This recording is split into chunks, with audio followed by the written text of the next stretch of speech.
Kantandike ne kkooti y'amagye Makinde mu maaso g'omulamuzi Lieutenant General Andrew Guti ekkiriza okta abawagizi b'ekibiina kya National Unity Platform 13 kakalu ka kkooti ka bukadde 2 ezitali za buliwo wabula ekalambidde okta abavunaanwa 36 kwabo 49 oluvannyuma lw'oludda oluwabya okutegeeza nga bano bwe bajja okwenyigira mu kuleetawo obutabanguko mu ggwanga n'ensonga endala. Omusasi waffe abaddeyo bino nga bigenda mu maaso mu kkooti.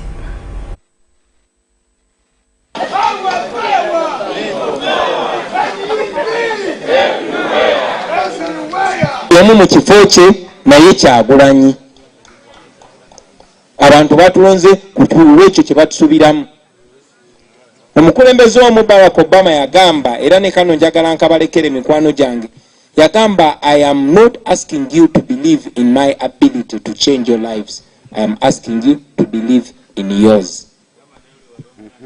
Yagamba sibasaba kukkiririza mu busobozi bwange okukyusa embeera, wabula mbasaba okukkiririza mu busobozi bwammwe. Bannange mulina obusobozi.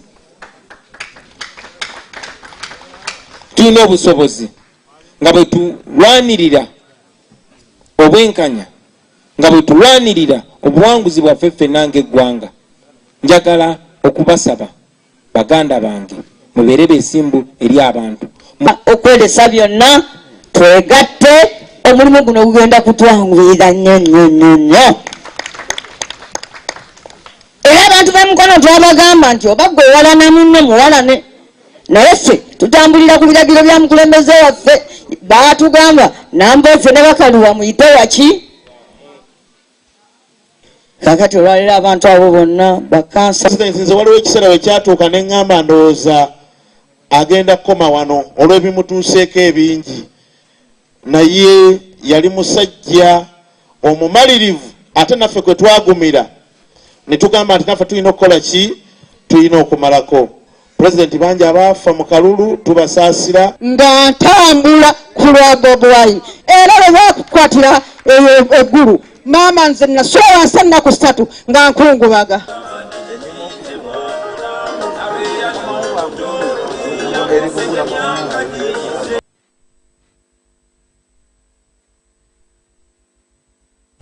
UBC leero tusonyiwemukko katono ey'emboozi ebadde ekwata kwakulira ekibiina kya NUP era nga yakwatira ekibiina Bendera okuvuganya ku ntebe y'obukulembeze bw'eggwanga akalulu akakaggwa Robert Kyagulanyi Ssentamu abadde asisinkanye abaayiseemu mu bukulembeze mu bbendobendo ly'emukono n'abakuutira okubeera ekyokulabirako era okukulembera abantu mu mpisa. Kati emboozi eri tujja kuba tugifuna gye bujjako naye kangende maaso ne UBC leero yo kkooti ensukkulumu etaddewo olunaku lw'enkya okulaba nga okuwulirirako okusaba kwa NUP Robert Kyagulanyi Ssentamu mwayagalira okukola ennongoosereza mu mpaaba ye mu musango ogw'okulonda mwavunaanira muna NRM Yoweri Kaguta Museveni okumutwalako obuwanguzi bwe mu kalulu akakaggwa omwezi oguwedde. Omusasi waffe alina ebikira ku bino era kaabitowe.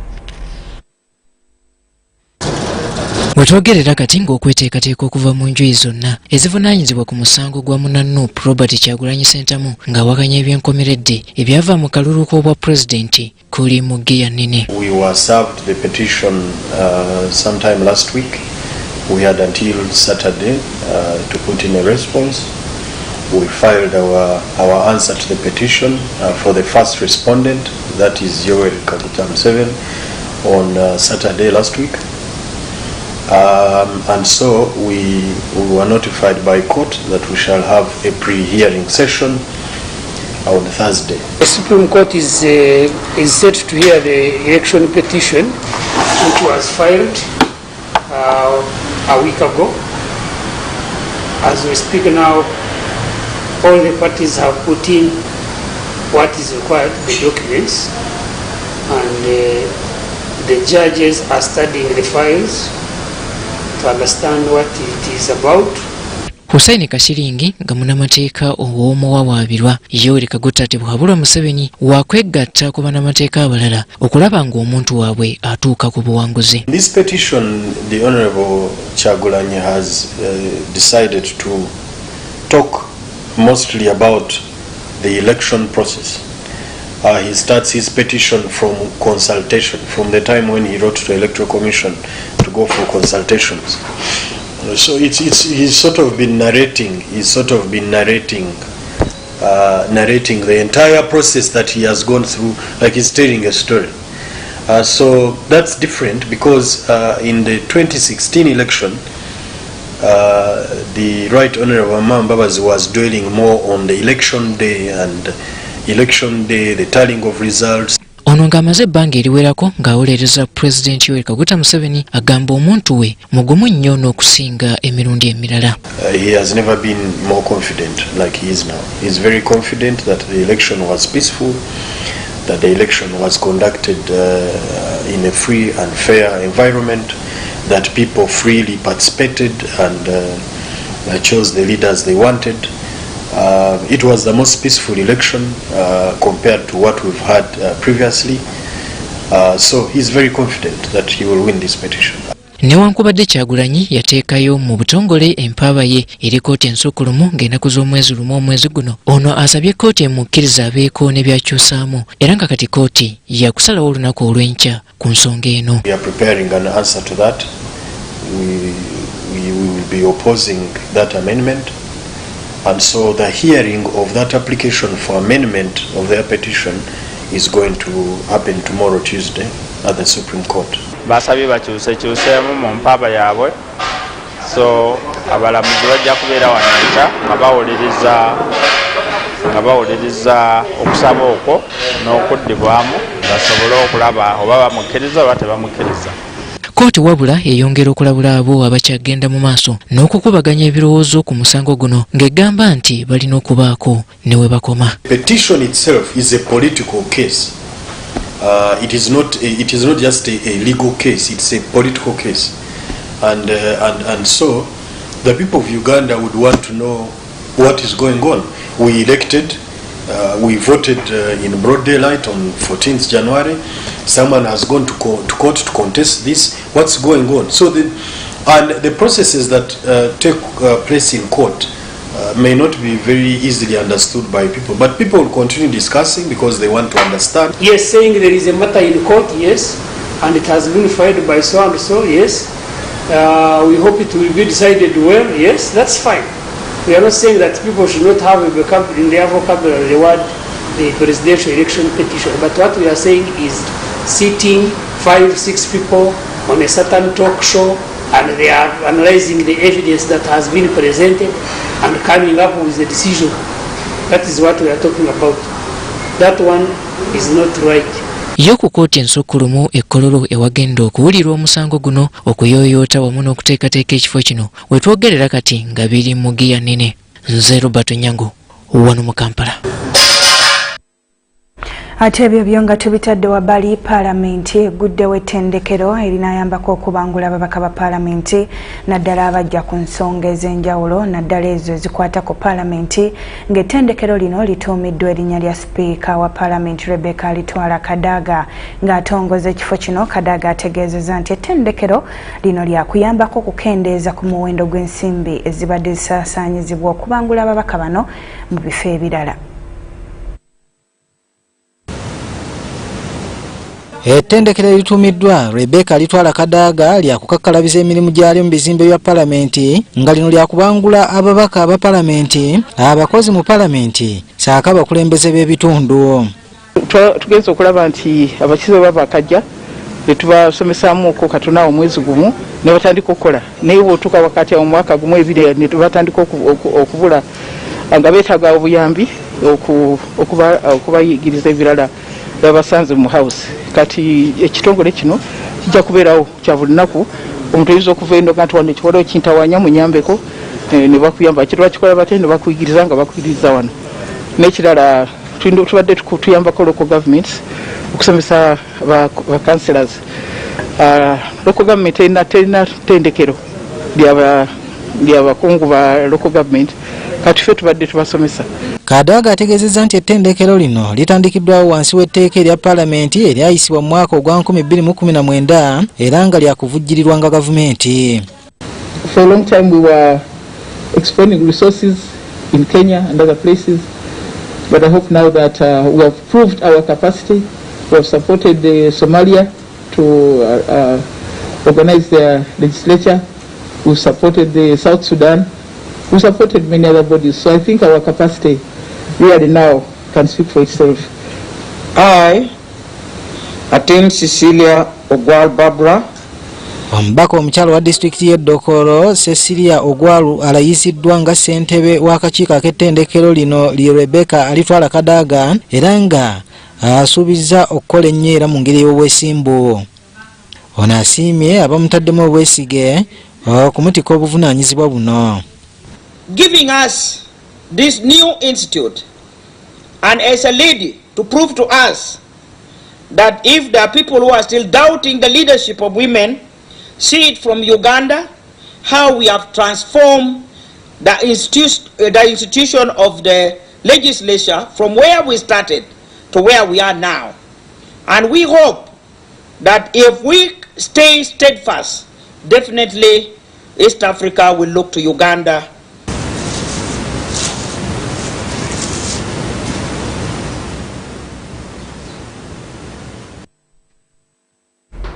UBC LEERO atebwa bannakibiina kya FDC basabye gavumenti eyongera amaanyi mu nteekateeka ey'okunyweza emirembe n'obutebenkevu mu ggwanga kiyambe okumalawo omuze ogw'ekiwamba bantu ogukyase mu ggwanga ensangi zino.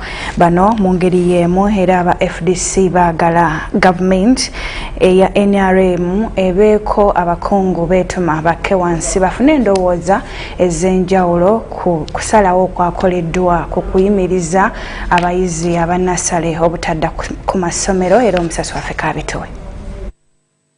Bamwe bakwata emmundu ne bagenda okuba gavumenti yaliko bagijjeko n'amaanyi ezimu ku nsonga ezaali zigikubisa era ze batugamba era ze bateeka ne mu buwandiike nti kubanga era erinnyirira eddembe ly'abantu abaliwo mu biseera mukimanyi gavumenti ezo zakwatanga abantu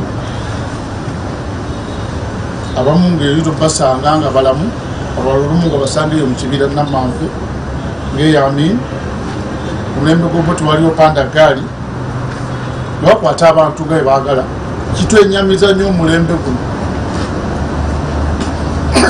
Gavumenti abantu gye bawa obuyambi bwonna okulaba nti erwanyisa bali bannayuganda tufiirwa abantu abataka wansi wa mitwalo 5 ku lutalo okulwanyisa embeera eyo okulaba nti embeera eno olwaleero ekonkona ku luggi ekomewo nga bwe yali buki. Omuntu najja n'akwata omuntu teyeeyanjudde n'amuteeka mu mmotoka n'ensi yonna eraba so painful n'amutwala n'amunoonya nga tebamulaba. Mubadde mukiraba wano ku siita lwaki lwabeerawo se tulwabeerawo bakyandibadde kirungi nitegeera nti embeera bwetyo bweri notuka ekiseera nga minisita ne ba IGP naga nti abantu bamusimanyi gye bali naye ngaoli minisita wa internal affairs mu nsi ziri ezakula bandibadde ndowooza wakola ki wenyini nyina omulimu ogulekawo n'otambula. Minisita n'akyogera nti abusimanyi gye bali ate engeri niwaga nti ate abamadi bakwata twabakutte nga FDC tusaba abantu babe bakutte gabadde bakwata abantu bano babalage eggwanga batubulira amannya gaabwe be baani era gavumenti ekozeewo ki okulaba kino kikoma wano kudde ekyo twawulidde nti bagenda nti ebibiina bino ebiddirira abagenda okukola ebyegezi byakamalirizo P6 S3 S5 bwe bagenda okuddayo wabo tebakyakwatibwa covid simanyi n'ebibiina ebirala bisigala awaka kati bikolewo ki plani ki gye tulina bikolewo bana abasaidde bwe bakole ki iyo anagenda mu senior 5 omwaka okujja n'omujja wange ono tayitagenze owa senior 3 tasomye genda mu senior 4 ebino binakyo tubitegeera bannange tanga batuwe plani eri clear bagiwe eggwanga basooke bajo ne scientist asinga obugezi mu nsi yonna n'okutuuka waliwo tamanyi bulwadde bwolwe bunaagenda. Kino kitinyayo kitegeeza nti nasale ez'omu Uganda bakoze eki baziweze nasale zino abakulu bano balijja okuba badde waggulu eyo tebamanyira bulungi eno wansi kiriyo teziyamba mwana kusoma kyokka omwana oyo muto abaana baseera banase tebasoma na kusoma bayiga okuzannya ne bannaabwe bayiga okubeera mu gurupu waako eyo ne bayiga tulina okufa ku munno ne oba olya tolya wekka ne muno omuwaako ezo empisa ezo formative stage y'omwana gyakuliramu agende mu nsi oba obimufiiriza bwatayita mu kusoma kutandikirwa n'ogamba nti abaana bajja kuveera babuuke bagende baleke mupewa omwana omujeeri mu kuzannya agenda tandikira okusoma mupampinga ebintu mu mutwe tufiirwa generation enamba ndowooza etagenderera eya Uganda gavumenti binani badde ebirowoozaako kusomero atambudde mu Uganda kati singa otunula abaana ku ssaawa eno njogerera kati bali mu kuzannya mupiira bali kuzannya nabannaabwe ku byalo covid mu byalo yaggwayo ali mu bibiina byokka nitira okwebuuza tukibalansinga wakiri omwana omutwala musomero ate mu ssomero basoma bateekako amateeka mangi nnyo okusinga abazadde basobola kubateekako awaka.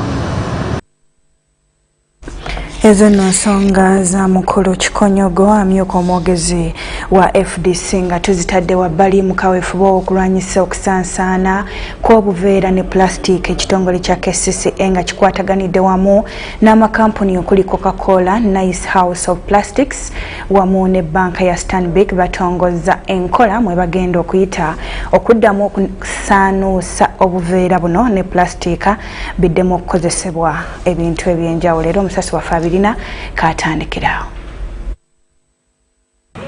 Okunoonyereza kulaga nga Uganda bwekunganya plastika n'obuveera obuweza ttaani 1500 buli lunaku, nga ku zino ttaani 5 zokka ze zikozesebwa okusaanuusibwa n'okukolebwamu ebintu ebirala eby'omugaso.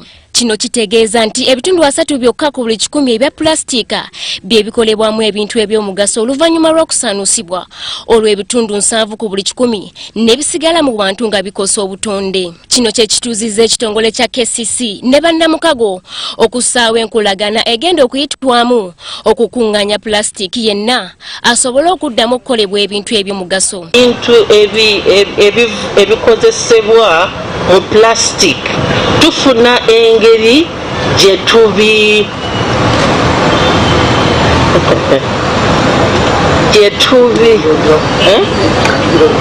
tubirabirira si kubirabirira kyokka naye bw'oba nti omaze okubikozesa ate biddawa tetubisuula busuuzi ne bibeera mu ttaka lyaffe ne bibeera mu kasasiro ne tubisuula mu latrine.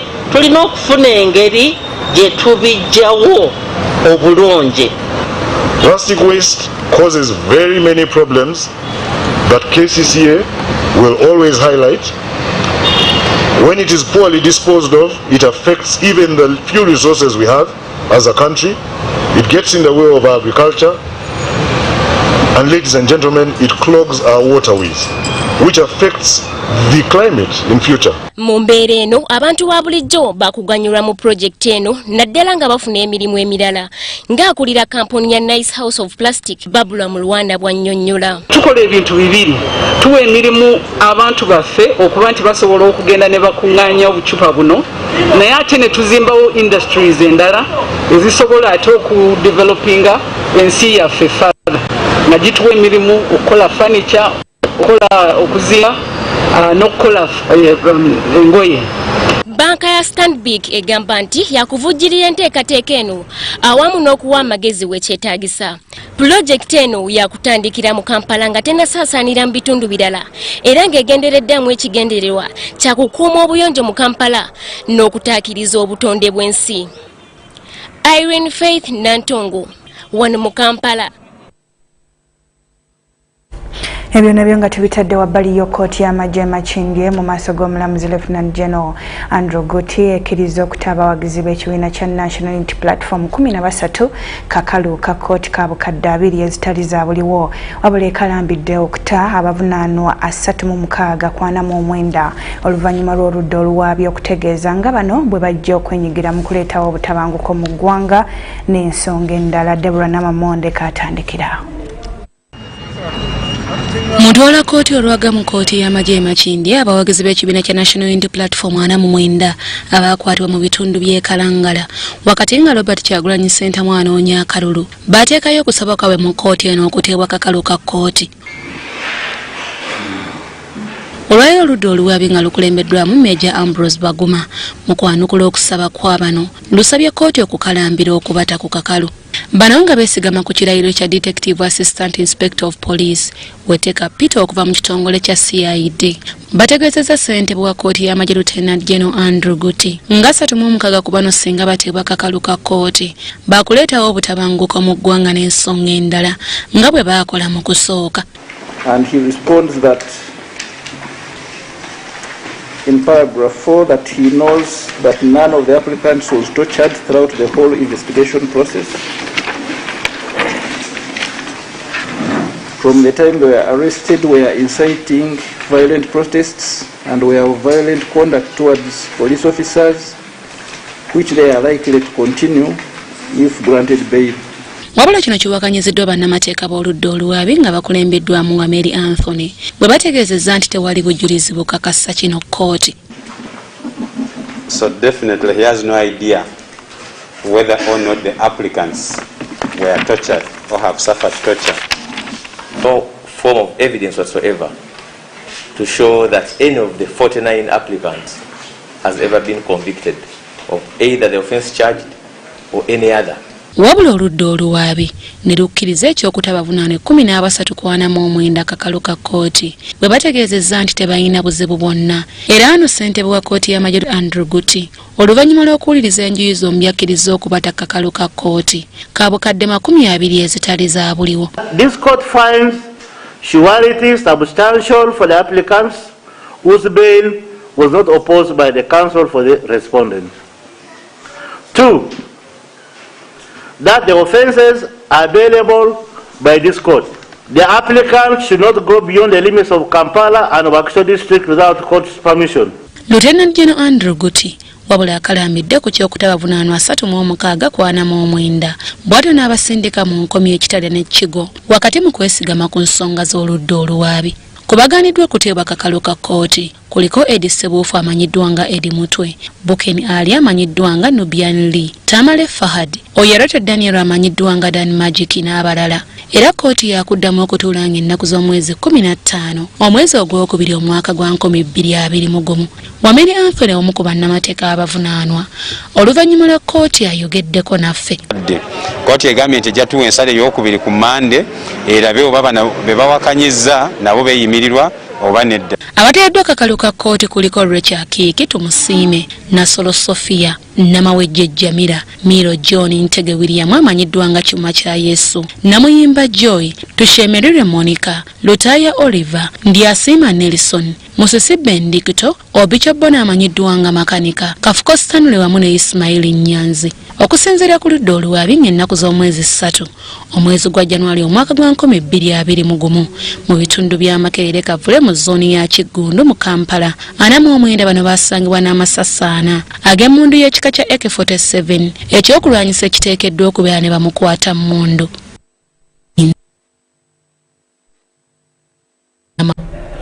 Butereevu UBC LEERO wa 24 eziise ku ssaawa mu nkomawo n'ekitundu ekyokubiri. Nkusaba toseguka nkomawo n'ebirala bingi tuolakalira.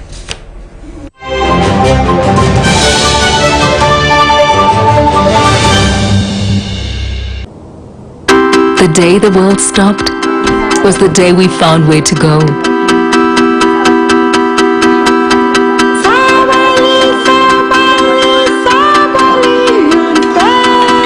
From now on, we are not going to leave anything on our plates because we've learned to savor the moments that were always there and they never tasted this good.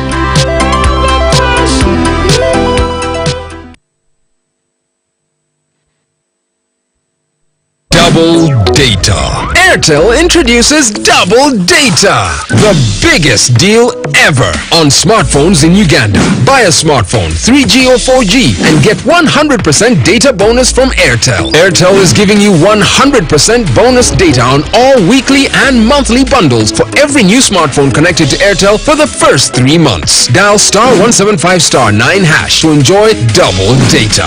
Double Data, Double Data. Oh, bino bye biruma abayaye. Airtel, the smartphone network, regulated by It's no secret that ICT makes learning easy. The strides made in our field could not be possible without it.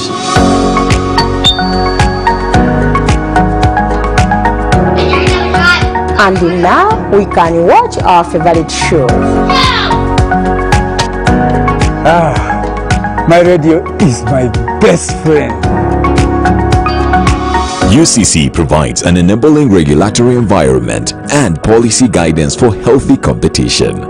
We also facilitate ease of doing business in the communications sector through licensing, standardization, spectrum management, tariff regulation, rural communication development, and consumer empowerment. An informed consumer is an empowered consumer. UCC supports local content and innovations. Driving the development of a robust communication sector in Uganda is Uganda Communications Commission. The day the world stopped was the day we found where to go.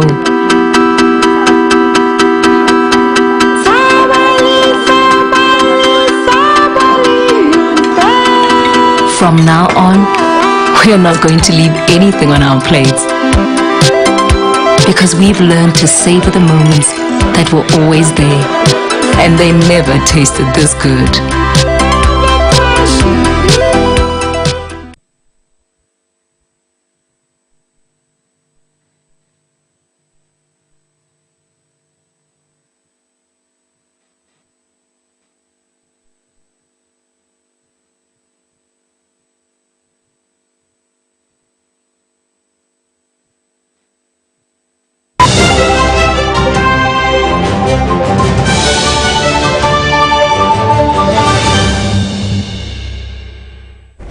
Buterevu UBC leero tukola bulungi okutwekuumirako nga tukutusaako amawulire wano ku UBC TV kitundu kya kubiri.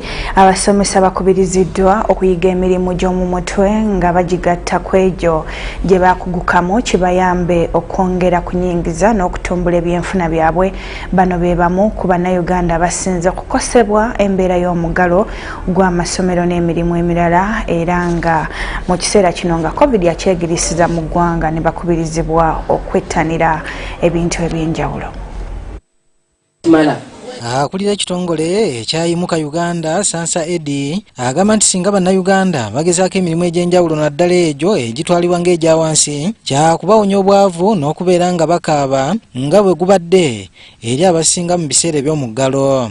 Ono okuwa obubaka buno asinzidde ku matikkira ag'abayizi mu kibiina ekya Wendigwa Youth Development Group e Kalangala okutikkirwa n'okuweebwa amabaluwa gaabwe oluvannyuma lw'okumaliriza emisomo egy'emikono omuli okutunga, okukola ennoni, sabbuuni, emisubbaawa n'ebirala ku mukolo oguyindidde mu kibuga Masaka. Ngayiga ekyamakolero Yimuka Uganda training abavubuka n'abantu abalala.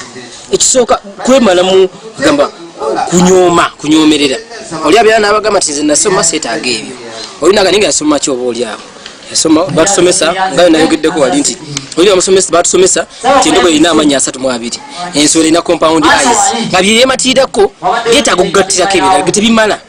Naye obutenyoma nogamba nti nasoma bino binasoma mu class nikati olwokuba nti neta okugatta ku sente zenyina kobenga wasoma kobenga tasomanga bawo kuyiga skills zino tikikutegesa kubanga wasoma n'obuteete bambi abamu batya butiro kubanga agamba nti nze nga saasomako tebayogera ebigambo eby'oluzungu bino ebintu ebya skills tebiriimu gantu bwe nasoma nze nange saasoma nnyo. Kansala omulonde Rogers Bulegeya asiimye enteekateeka eno ey'okuwa abavubuka obukugu mu by'emikono era n'asuubiza okukwasiza ku bitongole nga bino ebyewaddeyo okujja abavubuka mu bwavu. Nti skilling Uganda yatandikwa President Museveni nga alina ebigendererwa okulaba nti waliwo omuntu ng'asobola okubaako n'ebyakola nga okukola kando, okukola sabbuuni, bamakanika bonna bosinga boolaba ebintu byonna ebyamakolero amatonotono President Museveni abataddeko nnyo essira.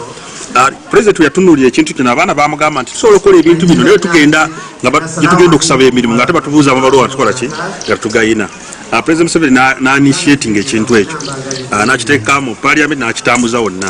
okutuusa bwe bakola amabaluwa nti omwana kati ng'ono amazeere era afunye certificate ye mu candle making ne bano bola abayize okola sabbuuni certificate eyo gye bamuwadde olwaleero wagenda nga ayongera akasobola n'okwesiba okubaka ba parliament ng'akozesa certificate zennyini. Kulira abasomesa mu ofiisi y'ebyenjigiriza mu disitulikiti y'e Masaka ategeezezza nti batandise kaweefube okutendeka abasomesa emirimu egy'omu mutwe nabo babeeko bye bayigiriza abayizi ng'oggyeko eby'omu bitabo.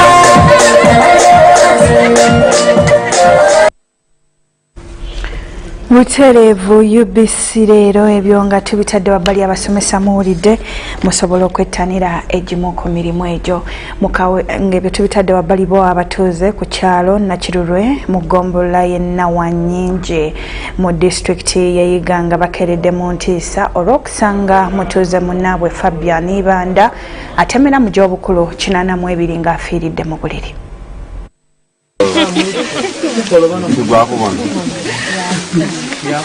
Omugenzi Fabian Ibanda abadde atemera mu gy'obukulu 82 omutuuze ku kyalo Nakirulwe mu ggombolola y'e Nawanyingi e Iganga asangiddwa ng'afiiridde mu buliri bwe ku makya g'olunaku olwaleero.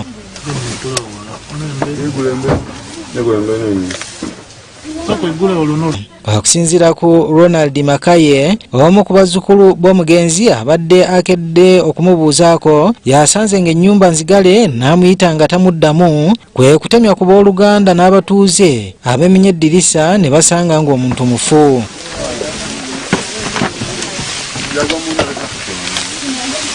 Kwembere n'ategeera nti alimu n'amukonkona kwenkonkoine nakonkona emirundi egisiikanye mu 10 nga tali kuwulira kyova ndeta abandi baneiba ne muzeeyi wange mutabani we nti muna emuzeeyi nga tali dada nga tali kwegulawo. Abooluganda n'abatuuze wakati mu kunyolwa bategeezezza ng'omugenzi bw'abadde atera okutawaanyizibwa omusujja. Omusolo ogumuluma aye nga akagirowooza nga tigw'amaani ino so bugiira okukya kunkyo aliwo omuntu gyapangisa itaka akozesa itaka lye agiira okera kunkyo okwira mu nnimiro g'alima okujja okonkonako omuntu yamuha itaka nga zira avugira mu nnumba okujja ogema ku lwigi ng'olwigi lwigale luma n'embere. Wange nga neyanzaala mu katundu kano era ng'emirimu enaku nene nnyo kuba neyankuuma okuva mu ntandikwa bwenayiga kuno era mbaine nga tukolagana naye olw'okuba nti abalire nga azira mukazi nibetolako ebyokwega nga ife abasigairewo aye buli lubavaawo tufune okunakuwala era twabanga tusubibwa ebirowoozo by'abazeeyi so ng'ekyalo nkakasa kiba kiri kwirabwa inyuma abantu waire ebirowoozo ebavaawo. Oluvannyuma poliisi etuuse ne bongera okumenya eddirisa ne bayingira era ne beekebejja omulambo nga teguliiko kisago kyonna.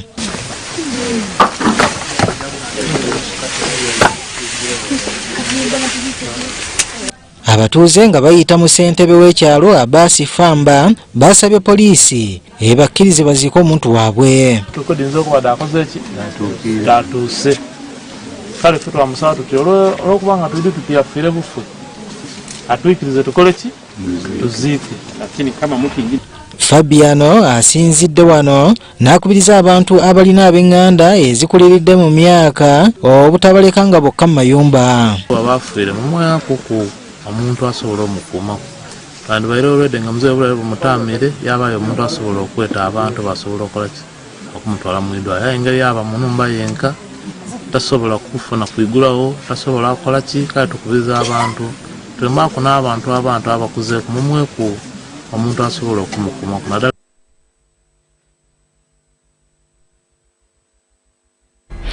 Kitalo nnyo kitalo ddala omwoyo gw'omugenzi Mukama agulamuze kisa ate naffe tubeereko n'ekyokuyiga nti abantu ng'abo si kirungi kubaleka bokka mu nnyumba olumbe lusobola omugwira n'anoonya amuweereza ekikopo ky'amazzi nga tamulaba. nga tubitadde wabbali okulonda okubaddewo leero mu bitundu gye kutasobola kubaawo tekujumbiddwa ng'abalonzi babadde batono ddala. Okulonda kuno wano mu Kampala kubadde mu bitundu okuli Nakawa ne Makindye West ng'ebyokwerinda mu bifo ebimu bibadde binywevu ddala. Omusasi waffe yabaddeyo ng'atalaga ebitundu eby'enjawulo era atuleetedde ebifuddeyo.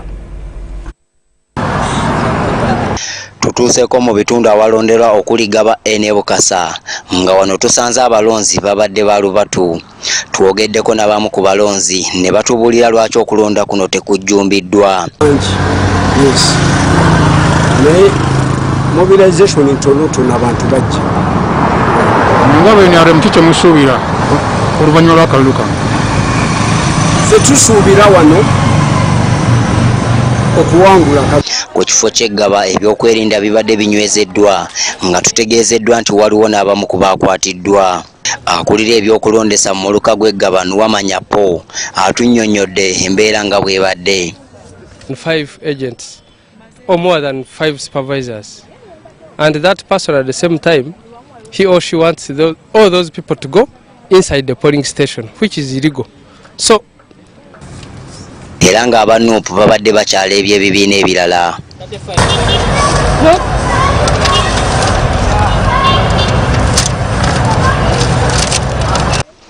Ate yo muluka gwe Bukasa mu ggombolola y'e Makindye okulonda nayo tekujjumbiddwa. Abavuganya ku kifo kya kansala omukyala abavuganya ku kifo kya kansala w'abakyala babadde bana okuli abitegeka Docas FDC, Nahola Dinavens Independent, Nakalembe Diane NUP ne Nakimuli Dorothy owa NRM. Wetuviiridde mu kifo kino ng'eyeesimbyewo kubwa Namunigina yakyaleebya era ng'abawagizi be abamu babadde batandise dde okujaganya.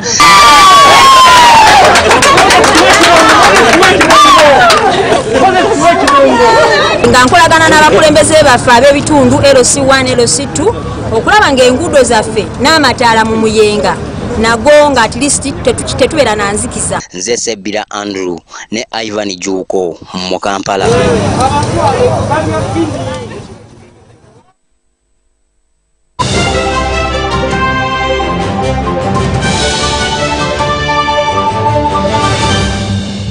Your safety while using electricity starts with having a certified technician to wire your premises. Do not use Pocket. Chisaka, now that the wiring is complete, how do I get power? No, I'll get you power in my own way. And you don't even have to worry about the bills. I'll bring them myself. Is your neighbor there? She went to work. Does she have power? Yes, she has. If your neighbor has power, you have power. Desist from illegal connections because they are not only dangerous, but could lead to prosecution and death. Chisaka, what is this? Oh my God, I'm from Umeme. I did not say Umeme. I am from Umeme. At Umeme, your safety is our top priority. Report illegal practices to Umeme when you detect them. Download the Umeme app for other services. Stay alert, stay safe, save lives. Umeme, powering Uganda.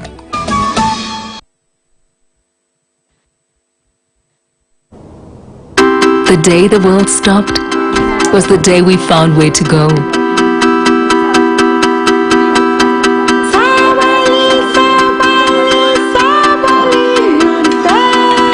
From now on, we are not going to leave anything on our plates, because we've learned to savor the moments that were always there, and they never tasted this good.